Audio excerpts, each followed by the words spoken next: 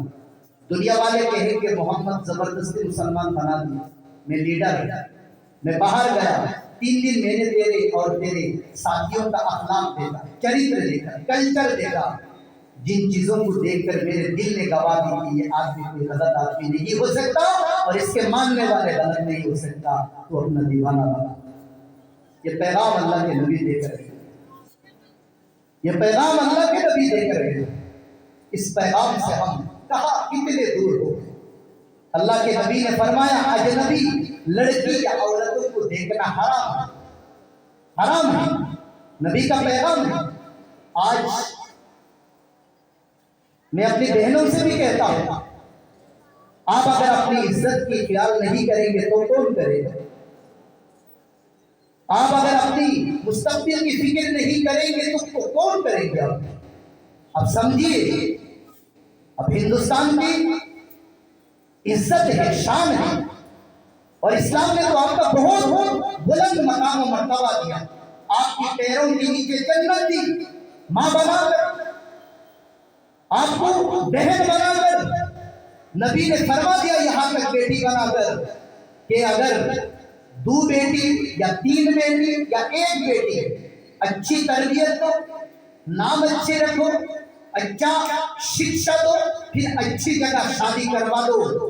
نبی نے فرمایا ویسے ماں باپ قیامت کے دن، آخری جو انتم جو دن ہوگا، اس دن میرے جو جنت ہوگا، جنت میں سورگ ہوگا، سورگ کے اندر میرے ساتھ کس طرح ہو رہے گا. اسی لیے بڑوں نے کہا کہ جتنا بڑا آدمی بنے گا اس کے پیچھے کسی نہ کسی عورت کی ہاتھ ہوتی ہے، یا تو ماں کی شکل میں، یا تو بہن کی شکل میں، یا بیوی کی شکل میں، یا دادی کی شکل میں، یا نانی کی شکل میں. میرے نبی اتنے بلند مقام میں پہنچے، ان کے پیچھے نبی کی بیوی کی ہاتھ کی حضرت خدیجہ کبریٰ رضی اللہ عنہ. اسی لیے میرے بچیوں، آپ اپنا خیال کیجیے، ان موبائلوں نے کمانہ بن کے رکھ دیا. ہماری بیٹیاں موبائل لے کر جب بیٹھتی ہے اور ہر روز دیکھتے ہیں کوئی مارکیٹ میں کوئی نئی میک اپ آئی ہے یا نہیں. اگر آ جائے 1000 2000 3000 4000 خرچ کر کے وہ لگا کر بنا سنگھار کر وہ آتے ہیں. اور میرے عزیزوں، اب گناہوں کی طرف نوجوانوں کو دعوت دے، غلط بات ہے.